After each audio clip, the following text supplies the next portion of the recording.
Les princesses, bonjour. Ce soir sera le 18 Iyar, Elula du grand Tana Rabbi Shimon Bar Yochai, le Rajbi, le détenteur de la Kabbalah, celui qui va nous dévoiler les secrets de la Torah en ce jour, le maître des Chidushim, l'auteur du Zohar. Ce jour-là, les gens venaient dans la maison du Rajbi, venaient et sortaient, et jusqu'à ce que Hachem et tous les tzadikim viennent dans un feu de Gdusha, descendent des cieux et entourent la maison de Rabbi Shimon Bar Yochai. Il voulait transmettre les secrets hors comme la Torah. Lorsqu'il restait que ses Talmudim, il a dévoilé tous les secrets, sa grande lumière jaillit. Alors, c'est aussi à une autre période du 33e jour du Homer que fut terminée la fameuse épidémie qui dissémina 24 000 élèves de Rabbi Akiva. Rabbi Akiva ne baissa pas les bras. Il part au sud alors qu'il n'y a plus de Torah. Il prend 5 élèves après avoir perdu les 24 000 Talmidim, Rabbi Shimon Bar Yochai, Rabbi Meir Bar Anes, Yehuda ben Ilai, Rabbi Nechemia, Rabbi Eliezer ben Shamouya. Avec ses piliers, il va faire renaître la Torah avec un courage incroyable et une détermination. Et ainsi nous montre que le désespoir n'existe pas. Il reconstruit la Torah et le peuple. Par eux, la Torah survit. C'est un jour de renouvellement, un jour de fête car la joie repart de zéro. Les secrets de la Torah qui descendent dans ce monde après que Rabbi Shimon Bar Yochai soit resté 13 ans dans une grotte, à boire de l'eau et à manger seulement des caroubes. Le Zohar Akadosh reste caché longtemps, alors que de nos jours c'est accessible. Toutes sortes de livres dévoilent les secrets de la Torah en araméen. Par ce srout, on sortira de la galoute, car c'est un moment de grâce, le jour de l'Akba Omer. Il adoucit les dynimes contre les forces de mal, se connecter à ces lumières. Toutes les restrictions de deuil s'annulent en ce jour. Et à Méron, tous chantent, boivent, mangent, tous se réjouissent. C'est une fête nationale où toutes les tendances créent un lien grâce à cet événement numéro 1 de notre peuple.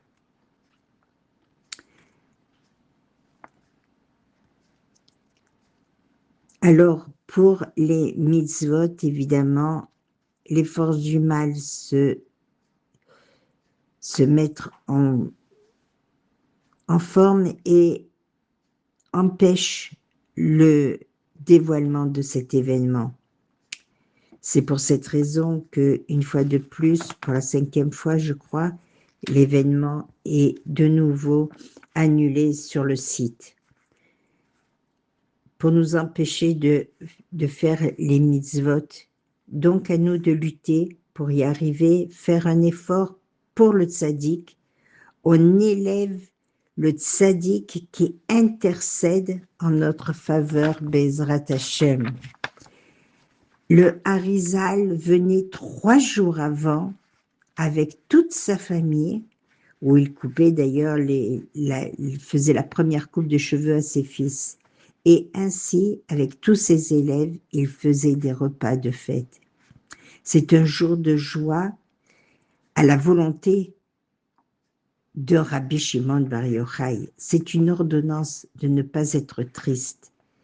D'ailleurs, tout est de circonstances, et les feux de camp, les médouras, l'orchestre, les repas, tout faire pour que la joie règne, allumer le tzaddik qui aide, se connecter à cette joie, à cette lumière.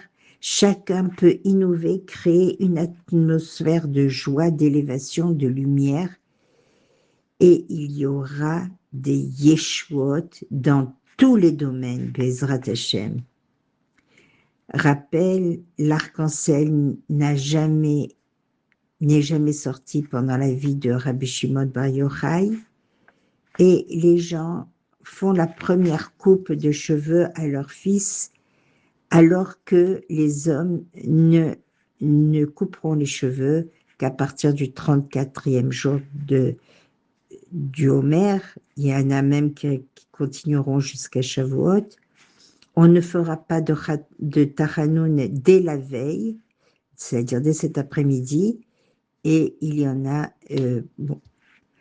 on doit évidemment allumer avec de préférence l'huile d'olive d'après la Kabbale, c'est pas obligé, mais n'oublions pas ce pasuk, En madlikim ela beshemen zayit bilvad. Mais cette ilou-là, on veut de grandes brachot, alors allumons à l'huile d'olive. Essayons en tout cas. Yeshua, une réussite dans tous les domaines, et